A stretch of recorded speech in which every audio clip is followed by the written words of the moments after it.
E está começando mais um Entre Chaves, o seu podcast de desenvolvimento de software.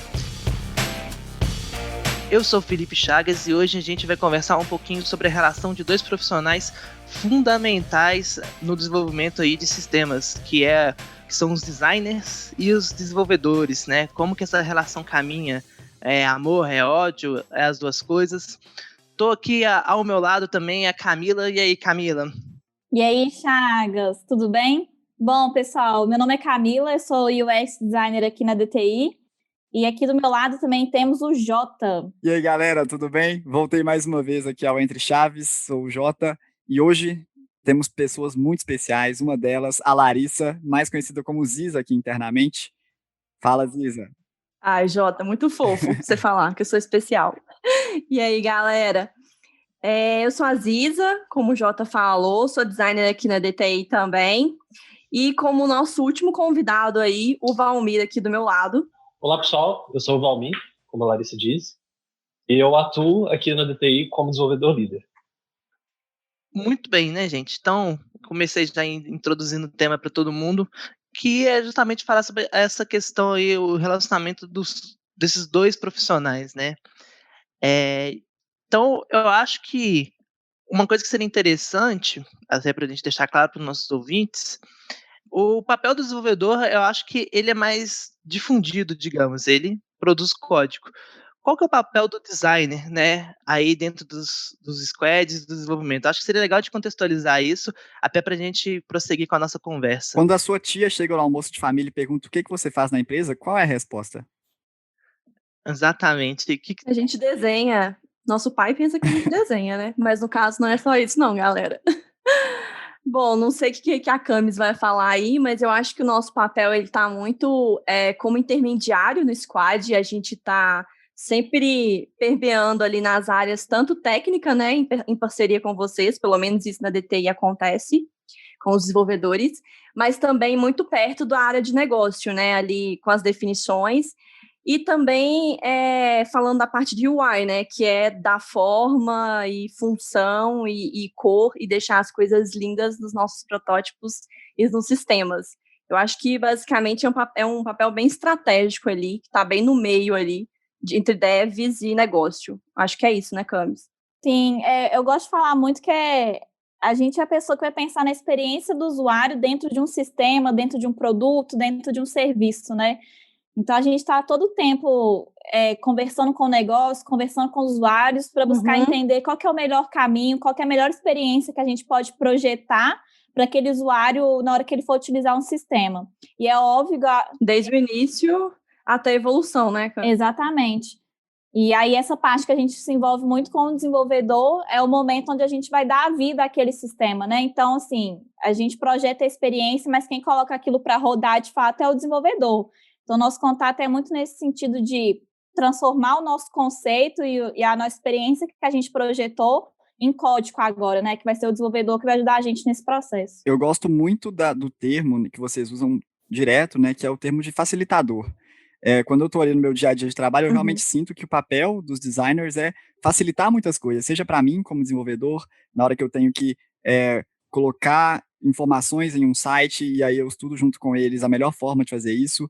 Também vejo que facilitam um processo de um cliente que precisa ele tem uma demanda, ele tem uma necessidade e precisa criar um sistema que vai ajudá-lo a resolver isso. Então, eu gosto realmente bastante desse termo de facilitar as coisas, facilitar as atividades. Às vezes a pessoa não consegue nem colocar em palavras o que ela estranha, né, no dia a dia do negócio dela, o que há de oportunidades ali que ela pode explorar, e o designer ele chega com essa facilitação, essa visão e essa síntese de tudo que ele pode ajudar a contribuir. Sim, eu perguntei isso eu até concordo. pra gente fazer o início dessa conversa, porque acho que a Ziza que comentou aí, minha mãe acha que eu desenho. Mas eu acho que tem muitos, digamos, gestores e áreas de negócio que pensam isso, e muitos desenvolvedores também, o que prejudica muito, acho que essa relação é essa simplificação, e às vezes até um pouco pedante, do que é o trabalho do design, sabe? Ele vai só desenhar as telas, ele vai deixar bonito aqui o meu sistema. E para além do senso estético, tem muitas outras coisas que estão envolvidas nesse trabalho que é realizado. Então, eu acho que e aí já dando um juízo de valor sobre o assunto, a ignorância sobre o que é o trabalho do design é uma das coisas que podem impactar negativamente no relacionamento entre desenvolvedores e designers. Eu acho também que essa visão Eu concordo. de designer ela é muito centrada na parte de interface, né? Muita gente acha que tudo que o designer faz é realmente só fazer telinha. Mas a parte de experiência, um sistema com um bom design de experiência, né? É um negócio que você totalmente sente a diferença. Dá um prazer de usar o sistema. Né? Faz muita diferença. E eu acho que ela vem ampliando todos os dias, né? Antes a gente era o profissional que pensava só em deixar as coisas bonitas e desenhar a tela. Agora a gente já é o profissional que pensa na experiência, que também conversa com as regras de negócio, e aí vem surgindo outras demandas novas para nós, como o research, né? De estar ali do lado do usuário, e entendendo, e testando, e fazendo pesquisa, pesquisa de mercado, validando hipóteses, exatamente. Eu acho que só tem crescido aí o conhecimento que a gente pode agregar nos squads e para as empresas também. Eu acho que muito disso tem sido alcançado porque o design cada vez mais é uma coisa mais interdisciplinar. Não sei se vocês concordam, né? Que eu vejo que há um mix muito grande ali entre, por exemplo, algumas coisas da psicologia com o design, você vê desde coisas famosas, aí, como, por exemplo, as heurísticas lá do Nielsen, que tem muito a ver com psicologia, até hoje, quando a gente pensa que uma microinteração pode levar um usuário a interagir mais com o sistema, a gostar mais do sistema, sentir que ele teve uma experiência melhor. Então, acho que toda essa gama mesmo de conhecimentos que é sintetizada ali no design contribui, né, para a expansão dessa atuação que vocês têm em qualquer tipo de negócio, não só na parte de desenvolvimento. Demais, querendo ou não, a gente é uma profissão que está, vamos pensar assim, academicamente classificada como ciências sociais, né? A gente está do lado da psicologia, e muita gente acha que a gente está só ali nas artes, e não, a gente está ali como estudo mesmo social, para entender o que os usuários querem e precisam. E eu acho também que a gente tem criado uma participação e uma representatividade maior, por conta que vocês, desenvolvedores e o time de negócio, veem a diferença que é trabalhar com o designer ao lado e em conjunto, né, nesse trabalho colaborativo, que é uma coisa que a Camis fala muito, né, da gente co-criar junto. Eu acho que é super notável, né, a diferença. Porque, assim, como desenvolvedora, eu, por exemplo, conseguiria fazer um site básico aqui, por exemplo, um portfólio meu, e subir ele na internet. Agora, é um caminho totalmente diferente eu fazer isso de uma forma simples e feia, mas que funciona, e de uma forma bacana, que gera realmente um prazer de você explorar o site, né, olhar para os aspectos dos elementos que tem nele, e é muito diferente. Então, assim, quando eu chego numa IDE, né, num editor de texto e tal, para fazer um site do zero, cara, é como se eu estivesse olhando para um quadro em branco que eu tenho uma dificuldade muito grande de preencher de uma forma que fique com uma estética legal, né? Então, assim... Eu só achei interessante do Jota falando dessa parte de pegar a ideia e começar a fazer as coisas a gente mesmo, né? Só que até essa parte da ideia, para a gente que desenvolve, existe uma parte de experiência pensando no programador, né? Tipo assim, não é exatamente uma telinha que o cliente vai usar, mas o desenvolvimento dessa ideia também é uma parte de experiência do usuário que é muito bem pensada, né? Só a metalinguagem, assim, né? Salva raríssimas exceções, quando você olha para um site que não teve nenhum envolvimento de designer, foi só de programadores, você sabe, você sente que tem alguma coisa que cheira mal naquele... Você tá querendo dizer que um fundo branco com texto em consolas monospace indica que não houve um designer ali? Às vezes indica, né? A não ser que a ideia seja justamente essa. Exatamente, gente. Tem justificativa. E eu só queria resgatar até um exemplo que o Jota trouxe sobre microinterações, porque às vezes o sistema, ele parecer que ele está sendo rápido é mais importante do que ele ser rápido e parecer que ele é lento, né? Então, às vezes o desenvolvedor ele vai estar muito preocupado, não tem que para esse sistema aqui ele ser mais performático, a gente vai ter que comprar um banco de dados que é 2 vezes o preço. Ou você pode colocar um scroll animado, girando rapidinho, e o usuário vai ficar satisfeito, sabe? Então, realmente, tem que casar ali a as duas, digamos assim, as duas filosofias, as duas formas de trabalhar para atingir o mesmo resultado no final das contas, que é agregar valor para o usuário final. Poxa, Chagas, mas eu acho que o nosso papo aqui tá super diplomático e eu queria trazer um tópico mais tenso, assim, mais polêmico. Fogo no parquinho, pode ser. Eu acho que, assim, nós desenvolvedores, às vezes, ficamos com um pé muito agarrado e a gente fica pouco pragmático na hora de criar um sistema. Então, a gente fica querendo muito um perfeccionismo ali com a parte do desenvolvimento mesmo, e no dia a dia, né, quando a gente quer entregar um produto, ou quando a gente quer gerar valor, a gente esquece que, às vezes, a gente tem que abrir mão de alguma coisa, ou então a gente tem que fazer, conversar direito, ter um diálogo com as outras partes que compõem, né, o time de desenvolvimento, porque, assim, eu vejo muito dev brigando com o designer, ou então menosprezando o trabalho de designer, porque acha que é uma bobagem seguir ali uma proporção, aumentar um pixel, diminuir um pixel, mudar a cor, preocupar com acessibilidade de cores. Então, assim, onde que está o meio termo entre a relação do designer e do dev? Onde que um abre mão, onde que o outro abre mão, onde que os dois dão a mão e vão juntos ali trabalhar? Eu acho que é uma relação que ela a todo tempo tem uma negociação. Vai ter momentos que o designer vai ter que abrir mão de alguma coisa que ele está planejando, seja por conta do tempo de desenvolvimento que vai levar, e ele está dentro da sprint, e a gente tem que entregar aquilo no tempo estimado, ou seja, o desenvolvedor que vai ter que entender que ele vai ter que talvez gastar mais um tempo fazendo um ajuste ali para trazer a experiência do jeito que o designer projetou. Eu acho que é uma relação assim de negociação a todo momento, sabe? Mas eu acho que a questão de você ter empatia com o outro faz muita diferença nesse sentido, assim. E eu acho que às vezes isso não acontece porque falta empatia com o lado do outro. Por exemplo, tem designers que ficam, o desenvolvedor vai pegar o meu projeto e vai estragar ele todo aqui agora. Acabou com o que eu projetei. E tem desenvolvedores que vão falar: ai, gente, lá vem o designer, vai pedir para mexer 2 pixels aqui, vai atrapalhar meu projeto todo. Então, assim, eu acho que além do poder de negociação que ambas as partes têm que ter, tem essa questão da empatia que tem que ser forte dos dois lados, assim.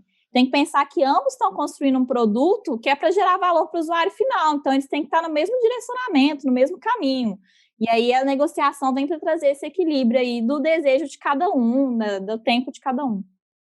Puxando um pouco para o nosso contexto também, eu acho que essa proximidade que a DTI dá entre designers e devs, acho que facilita muito, né, essa relação. Demais. Porque a gente consegue explicar um para o outro por que tal coisa é melhor ou não, discutir ideias, e em algum ponto pode ser que alguma coisa de se aplicar em tela seja realmente um pouco complicado. Então a gente consegue trocar essa ideia muito fácil e explicar para o outro, deixar bem claro por que tal coisa é importante. Eu acho que é bem isso. Sim, é bom que essas dicas elas servem para qualquer relacionamento da vida, né? Qualquer forma, ter empatia e ter comunicação, aí já fica a dica, não só para a relação design e dev, são coisas fundamentais para qualquer relação que você tenha, se você é casado, mas elas são fundamentais nesse caso, né? Então, quando você, por exemplo, às vezes a mente do designer, eles são muito criativos e eles desenham coisas que são muito difíceis de serem implementadas. E às vezes tem algumas coisas que são muito difíceis de serem implementadas, mas elas não são fundamentais para aquele projeto especificamente.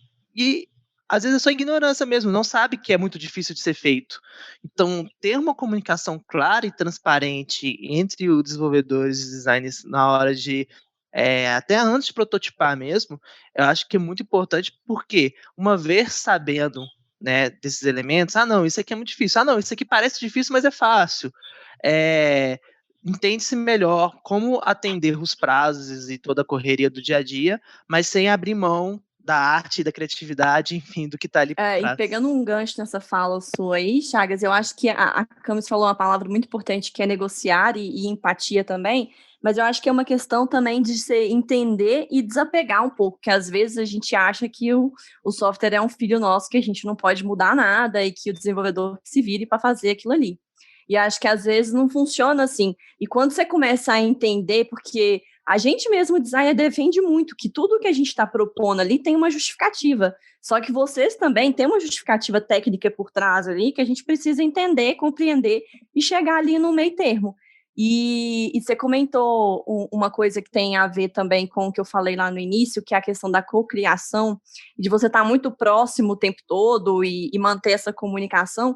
Eu acho que isso acontece muito na DTI, é muito rico e forte isso, e a gente tenta sempre manter isso nos squads, porque faz muita diferença. Você trazer um desenvolvedor por um processo de refinamento, de grooming, faz total diferença na hora que você vai fazer um protótipo, na hora que você está... Porque ali você está discutindo regra de negócio, tá, mas você também vai estar discutindo a viabilidade daquilo ali.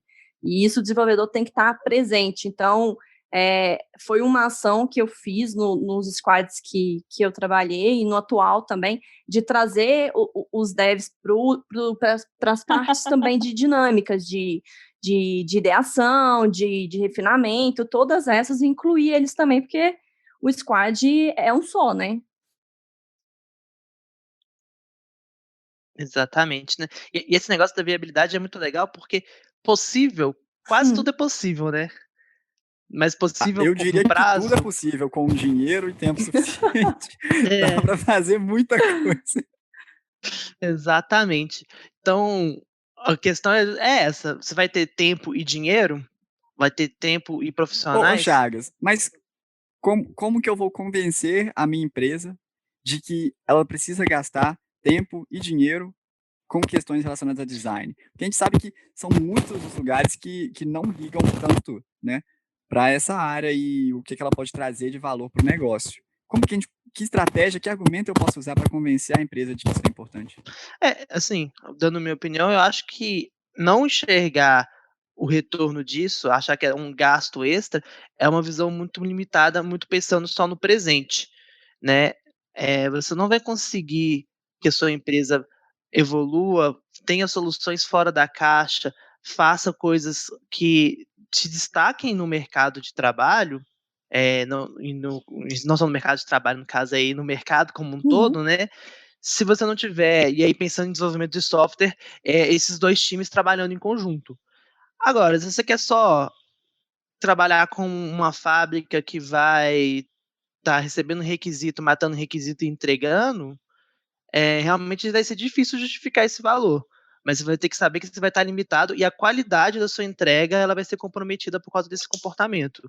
Então é aquilo, você quer ter uma coisa de qualidade, você tem que pagar mais.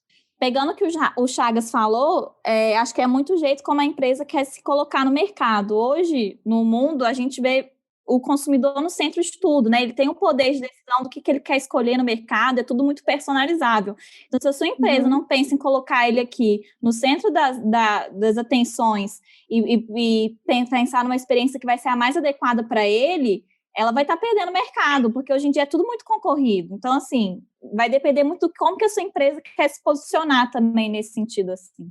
Eu acho que é muito um trabalho de formiguinha também com o cliente, né? Porque muitos squads, muitos projetos, eles vão começar sem um designer, porque a empresa simplesmente não entende o valor disso, e eventualmente você vai conseguindo explicar, olha, tá vendo isso aqui? Deu errado porque a gente não tinha um designer. Então, vamos considerar para a próxima vez? É um trabalho de ir mitigando só aos poucos, né? É o famoso evangelizar, né? O que a gente faz com metodologia ágil, a gente tem que fazer com o papel do designer também. E eu acho que tem outros recursos também que vêm apoiando muito a gente como designer, que são os próprios OKRs e métricas que a gente tem. Quando você começa a mostrar o resultado que o trabalho do designer está tendo, aquela outra empresa, aquele outro squad vai olhar e vai falar assim, nossa, eu quero também chegar naquele lugar ali, eu também quero obter aquele tipo de métrica e de Administração informação. por inveja, né? Uma inveja boa, mas faz muita diferença. Eu acho que a gente tem ferramentas aí de convencimento, sim. Isso é interessante, você falou sobre o desenvolvimento ágil, né? Porque realmente o desenvolvimento ágil, cada vez mais, ele cola mais com essa abordagem de ter um UX tão próximo, né? Porque antigamente você simplesmente pegava, imaginava todas as telinhas, fazia no Paint e desenvolvia tudo. Mas com esse desenvolvimento incremental, recursivo, fica outra coisa, né? Desenvolver com uma pessoa de UX, UI. Eu acho que muita gente também não tem uma ideia de como é ter um designer no dia a dia junto à equipe do desenvolvimento. Então, eu acho que é interessante, por exemplo, a gente conversar sobre o que leva uma equipe a se dar bem, né? Esses dois papéis aí se darem bem no dia a dia. Então, por exemplo, eu trabalho com a Camila, já deve ter 2 anos, mais ou menos, e uma coisa que eu percebo que tem um impacto muito positivo é acompanhar de perto, ao longo do desenvolvimento, como está se dando a construção ali daquela interface, né? Ao invés de eu ficar com um item, né, uma tarefa, durante 4 dias, 5 dias, e só no final eu mostrar para ela o resultado ali ao qual eu cheguei, que pode trazer ela pode fazer comentários, e aí eu tenho um retrabalho depois. É muito mais fácil acompanhar no dia a dia, né, Camila? O que você pensa aí? E é a mesma coisa para o nosso processo, né, Jota? Assim, quando a gente está construindo uma nova funcionalidade, uma nova feature, eu gosto também de chamar os meninos, chamo o Jota, para eles participarem da concepção. Então eu mostro, olha, pessoal, pensem nesse fluxo aqui, o que vocês acham? E aí eles vêm com vários insights de comportamento, de coisas, porque tem um banco de referências muito grande que o desenvolvedor tem, porque é ele que cria as coisas em si. Então eles trazem insights sobre as features que eu estou criando. Então trazer também o desenvolvedor para perto do processo de concepção e criação é muito rico. E eu sinto que quando a gente faz isso junto, as features saem mais redondas, assim, e até mais viáveis de serem feitas nesse sentido, porque eu estou mostrando, então a todo tempo a gente está discutindo, olha, dá para usar essa biblioteca, não dá para usar. Então a feature ela fica mais redonda no sentido assim, ela chega para o desenvolvimento muito mais assertiva. E por mais que no momento inicial essa política ela possa causar um estranhamento no time que não está acostumado com isso, com o tempo um vai educando o outro, né? Então, sei lá, o designer ele vai entender que, por exemplo, fazer um overlay ali é uma coisa tranquila para o desenvolvedor, e o desenvolvedor vai entender que modal é uma prática ruim, então ele não podia parar de tacar modal da cabeça dele. Então, vai havendo uma educação ali multidisciplinar que é muito interessante, inclusive para quem, né, não quer ficar só fechado ali na especialidade dele. Muitos até acabam estudando, então até existem alguns desenvolvedores que estudam um pouquinho de UI e UX e outros designers que estudam um pouco de programação. Não que isso seja obrigatório, acho importante ressaltar isso, mas esse conhecer um pouco, botar o pezinho na piscina do outro ali, eu acho que acaba sendo natural e vai criando uma sinergia cada vez maior entre as duas equipes. Muitas vezes eu já trabalhei com designers que eles falavam, olha, eu ia fazer tal coisa, mas eu sei que isso aqui vai dar trabalho, então eu vou simplificar em tal sentido. Eu quase choro. Eu falo assim, nossa, o cara pensou no trabalho que isso vai dar. Isso é muito legal. E isso aí dá um interesse na gente em querer, pelo menos, entender o que o cara tá fazendo. Exatamente para não ficar jogando modal do nada, né? E na mão contrária, eu também acho muito legal quando o desenvolvedor incentiva, né, a coisas diferentes de acontecerem em termos de design e os dois sentarem juntos para realmente avaliar a viabilidade daquilo, né? Não é como se o desenvolvedor ele tivesse um papel Isso ali de restrição quanto ao que o designer deve propor. Pelo contrário, eu acho que, igual a gente já falou antes, eu não vou nem entrar muito de novo, não, os dois têm que coexistir. Então, o diálogo e a boa relação entre os dois é essencial aí, porque senão o seu app, sua aplicação, enfim, vai ficar uma coisa chata, né? Tudo sempre igual, tudo sempre o mesmo, porque senão não pode dar muito trabalho, ou então não vai ter feature porque é tão difícil de implementar. Então tem que achar ali o caminho do meio. E tem aquele mito de que o designer não quer entender sobre o desenvolvimento, mas, gente, eu fico encantada quando abrem um spec do meu lado. É a coisa mais boba que tem, mas eu adoro ver a coisa acontecendo ali em real time, sabe? Ver ali onde o pessoal mexe no código e já muda na tela. Eu acho isso muito legal, assim, pra você ver como é que é o trabalho do outro, sabe? Eu acho que tem esse mito também. E, assim, acho que não existe, sabe? Acho que é um fazendo parte do trabalho do outro mesmo. Da mesma certeza que eu já ouvi vários desenvolvedores falando que adoram ver a gente mexendo no Figma, a gente mexendo no Sketch, criando telas, que eles ficam encantados como que um elemento vira depois uma tela toda composta. Então, isso eu acho que legal. Tem curiosidade de ambas as partes, sabe? Eu também sou da mesma opinião que você, Campos. Adoro quando estão lá, quem sabe faz ao vivo e mudam as coisas e os negócios acontecem, você pede uma correção que você acha que depois você vai ter que voltar para ver e na hora já pega, já entende, e é isso daí. E eu ia comentar que, pensando nesse formato aí de remoto, eu acho que isso tem se fortalecido muito. Não sei nos squads de vocês, mas eu acho que essa relação fortaleceu demais no meu, porque eles estão mostrando as coisas para a gente na tela do computador, tem essa questão de estar sempre ali muito próximo, só que através do computador. Então, assim, abre os programas, os códigos, tudo aqui para mim e acompanho eles alterando e a gente valida junto e cria junto. Então, acho que isso foi muito bacana aí nesse formato remoto. Bom, pessoal, e eu acho que assim, a gente falou de vivências aqui que são muito boas, né? Então, assim, eu trabalho com a Camila e ela gosta de ver código, eu gosto de ver sobre design, enfim, mas a gente sabe que nem tudo são flores, né? Então, assim, eu já vi equipes em que o desenvolvedor, ele tinha um desprezo mesmo, assim, pela questão do design, e o designer, já vi em casos também que o cara não queria saber ali do desenvolvimento. É, eu acho que, por mais que nem todo mundo goste da área um do outro, isso entra muito ali na parte do profissionalismo, né? Então a gente não pode nunca deixar assim o respeito cair de lado. Beleza, pode ser que você não goste de design, pode ser que você não tenha muita paciência para isso, enfim, e você tem essa possibilidade mesmo, né? Ninguém precisa gostar do design. Mas, cara, você está trabalhando com a pessoa ali, então existe um limiar em que a gente pode reduzir simplesmente a uma relação, né? E assim, toda relação é baseada no respeito, especialmente esse trabalho e tal.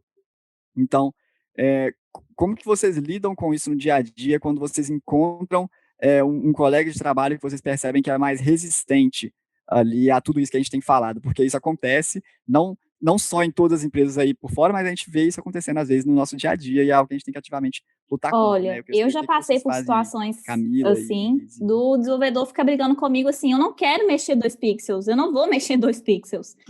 De entrar em briga de pixel, guerra de pixel. E aí o que eu fiz foi tentar, igual a Ziza falou, evangelizar. Foi o trabalho de formiguinha, de aos poucos mostrando, olha, esse é meu trabalho. Se eu não venho aqui e dou um palpite em cima do que foi feito, eu estou fechando meus olhos ao meu trabalho. E eu tento mostrar o impacto que isso gera para o usuário final. Então, assim, muitas vezes eu também levo outros desenvolvedores que têm um olhar mais aflorado para o design para conversar com a pessoa, para mostrar a importância, levo outros exemplos. A gente vai tentando mostrar aos poucos como que isso funciona. Mas se a pessoa é muito cabeça fechada e não dá, a gente tenta fazer o mínimo ali do possível. Aí a gente entra novamente na negociação. A gente vê até qual que é o limite do outro ali. Mas, no geral, eu tento fazer um trabalho de exemplo, de formiguinha mesmo, para mostrar a importância, mas tem situações que realmente a barreira está imposta ali e não tem o que você fazer. Às vezes parte realmente de uma questão profissional e aí o que você faz, né? Aí você pede para sair, né? Eu acho que tem horas que se não vai pelo amor, vai pela dor. Então, Exatamente. como que isso funciona? Por exemplo, a gente tem um fluxo de trabalho dentro da DTI que a gente chama de DTI Flow. E faz parte do DTI Flow, nos desenvolvimentos que envolvem interface com o usuário, né? Obviamente tem APIs e desenvolvimentos que não entram nesse fluxo, mas a maior parte deles é a aprovação da tela, né? E aí, quando eu digo aprovação, por mais que não seja, tome aqui o meu selo de aprovação, é um momento formal para que aquela história, né, o definition of done dela, realmente se concretize e aquela história vai ser entregue. Então, quando eu digo, se não vai pelo amor, vai pela dor, a sua tela não foi aprovada. Pegue seu banquinho e volte a desenvolver. E assim, isso pode gerar atritos no início, mas aí o processo vai obrigar que aquelas duas pessoas se conversem, que elas, né, ajustem 2 pixels ou não, e aí sim, porque senão aquela história vai se arrastar e isso vai acabar escalando. Então, em situações, e aí dando minha opinião, né, em situações em que o relacionamento não é bom, eu iria pelo processo, né, voltar para a planilha ali, o definition of done, então, ok, você não quer conversar comigo, mas vamos aqui trabalhar para a gente entregar a Eu história no concordo com prazo. você, Chagas. Eu acho que a gente se apoiar nesses ritos e nesses cheques mesmo que a gente sempre faz, que o DTI Flow proporciona, né? É igual eu sempre falo com os meninos, você não preza pela qualidade do código? Pois é, eu prezo pela qualidade da interface que a gente está entregando. Então, eu acho que o DTI Flow ele vem muito para ajudar nisso. É um processo interno da DTI que é muito bacana e se apoia. E te digo mais, eu acho que você comentou aí, e vai pela dor. Eu acho que nem é nenhum processo que vai mostrar isso, não. É o cliente mesmo que vai cobrar isso. Já vi histórias serem entregadas sem passar por um cheque de desenvolvedor, um cheque de design, e chegar lá e começar a virar uma bola de neve e as coisas começarem a desandar na visão até do próprio cliente ou do usuário. Então, assim, é muito importante, a gente tem que firmar isso, e se não rolar, vai se prejudicar o squad inteiro, né? Não só o designer ou o desenvolvedor que não quis aquilo. Prejudica a entrega, né? Um negócio legal que vocês comentaram é sobre o fato de que o designer, você nunca vê ele chegando e dando palpite no código do desenvolvedor. Só que o desenvolvedor, alguns por algum motivo, acham que tem um conhecimento assim acima de tudo para chegar e dar palpite em outras áreas, né? E isso não é só falta de profissionalismo, como muito injusto, né? Tipo assim, você tem simplesmente que reconhecer que essa não é sua área. Então, tipo, aceite opiniões, porque com certeza o seu trabalho em si vai ser muito melhor, sabe? Sem dúvida. Programador egocêntrico, eu nunca ouvi falar sobre isso. Não. Que isso? Vale dizer que, Essa vale raça dizer que não programador sofre. também tem dificuldade com a parte lá de comunicação. E consenso estético? Jamais. Galera, né? Depois de mais um episódio criticando programadores, esperamos aí que a gente tenha ajudado aí com terapia de casal entre as duas classes. Mas acho que fica aí a mensagem, né? Conversem, tenham empatia. Isso auxilia qualquer uma das relações profissionais e não profissionais, mas especificamente no caso de desenvolvedores e designers, ela se torna fundamental com um trabalho de qualidade e coeso. Então, um beijo, um abraço no coração de todo mundo e até terça que vem. Até, Tchau. pessoal. Falou, tchau, tchau. Tchau, gente. Tchau, Um abraço, gente. desenvolvedores.